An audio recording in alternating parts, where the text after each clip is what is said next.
Hi, I'm Tiffany Craig of Continuum Counseling Services, and this is your Mental Health Minute.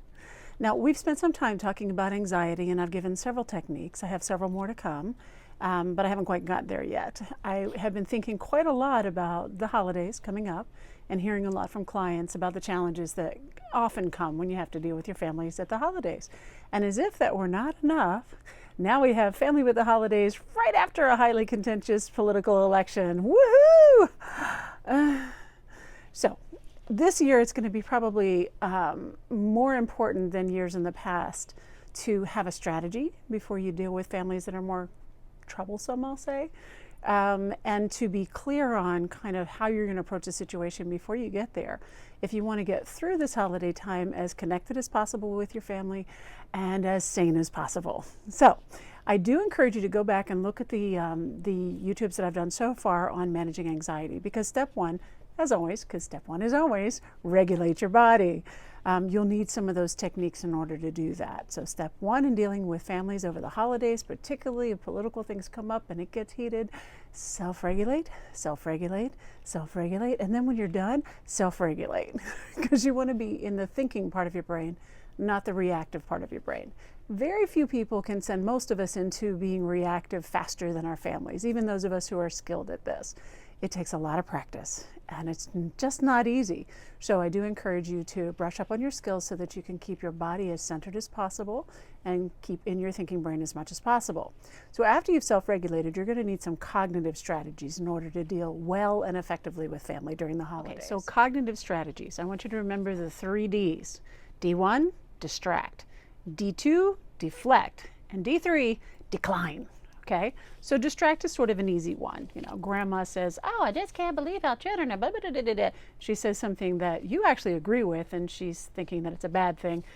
You don't want to disrespect grandma. You really don't. But at the same time, you do not want to get in this conversation because you know it's not going anywhere good. So distract is an easy one. "Oh, grandma, how did you make those biscuits the way you do? Do you like have some sort of magic thing in your kitchen or something?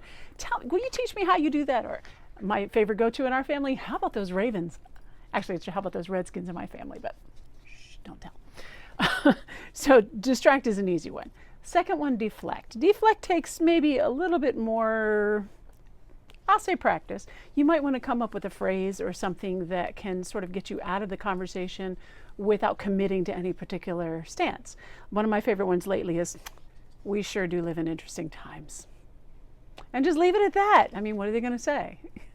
No one can have a conversation with you unless you participate in the conversation. Okay.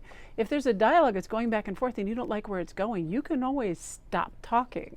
So another way to help yourself stop talking is to, even if you've already started into something you don't want to be in, you can always decline the conversation. You can always say, "You know what? I don't get to see you that often. So, when I do, I'd really like to talk about something more interesting than the presidential election. How have you been?" And change the subject. And of course, "How about those Ravens? I live in Baltimore. What do you want?" So decline is another way to do it. Just exit the conversation. You do not have to be in a conversation, even with somebody who's older, somebody you respect, somebody who's in a position of authority in the family. You can politely get yourself out of those conversations. Now, and if all of those things fail, or say they're having a conversation around you that's pulling all of your buttons, it's hooking you in every direction, and you really want to be careful not to misstep and not to make things ugly, you can always get out of the room.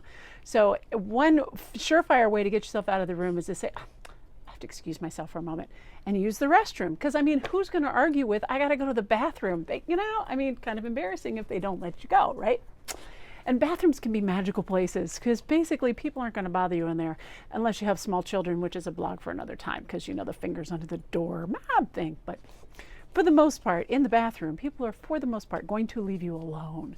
So spend some time in there, self-regulate, self-regulate, self-regulate, get your thinking brain back online, get your perspective, remember your 3 Ds, think about ways to use them, kind of regroup and get yourself back together.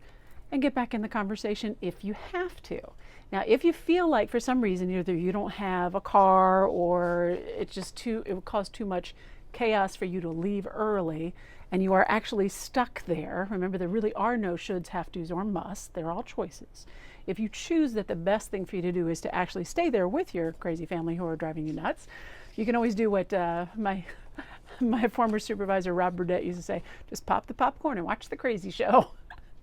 So, in your mind, you just sort of sit back, eat some imaginary popcorn.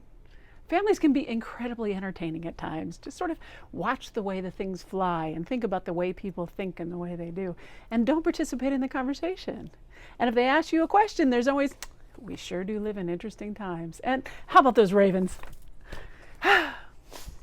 And if you feel like you really can't even do that, even that will hook you too much, because you're gonna hear things that make you want to react inside, make you want to participate in a way that you don't want to participate. There's always the wonderful world of fantasy. You can make a grocery list in your head. You can you can write a novel kind of while you're sitting there. You can study sort of strange things about your little nephew who's 5 and likes to stick things in his whatever. I mean, you just kind of lose yourself in your own world. Like I say, it's okay to break social convention. If social convention is going to put you in a place that makes you do something that's not healthiest for you, or something that's not healthiest for your family and for the relationships in your family. So one thing that, if all of those things fail, something you can always come back to is to basically focus better on what you're really there for.